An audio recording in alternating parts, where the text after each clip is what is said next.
Cześć, nazywam się Julia i witam Cię na moim kanale. Dzisiaj opowiem Ci o rodzajach szkół wyższych w USA. Warto jest wiedzieć, jaki tytuł otrzymuje się po ukończeniu studiów w USA. Dlatego oglądaj dalej.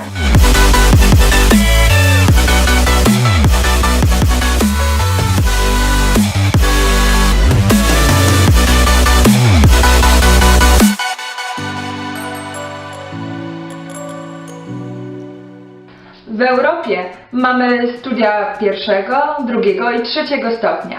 Pierwszy stopień odpowiada studiom undergraduate, a drugi i trzeci studiom graduate. W undergraduate mamy associate degree, które nie ma odpowiednika w Polsce, ale ja bym to nazwała takim certyfikatem zawodu, który można zdobyć w technikum w Polsce.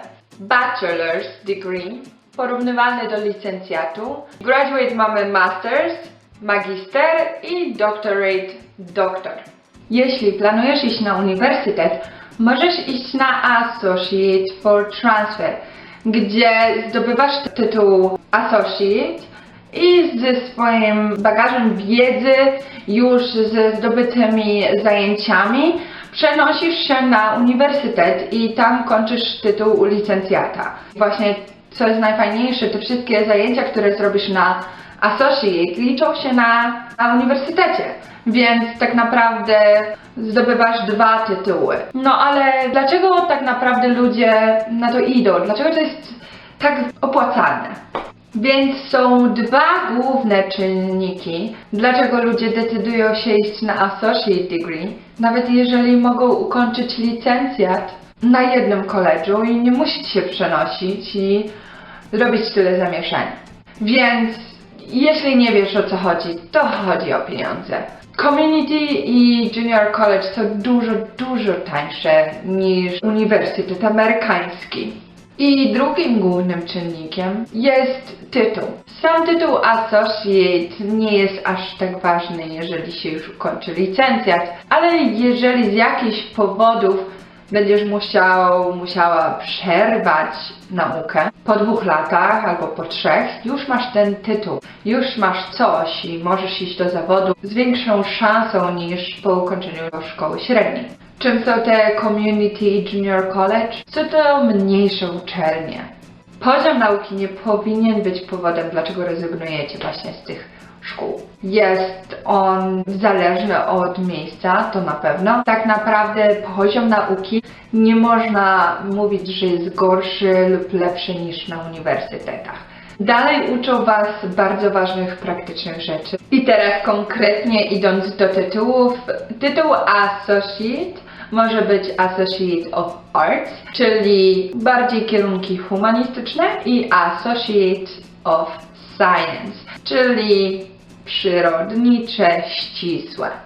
Bachelor's. Z reguły zajmuje on 4 lata, ale jest to po prostu uwarunkowane zdaniem 120 kredytów. Są to jakby punkty, które dostaje się za każdy przedmiot.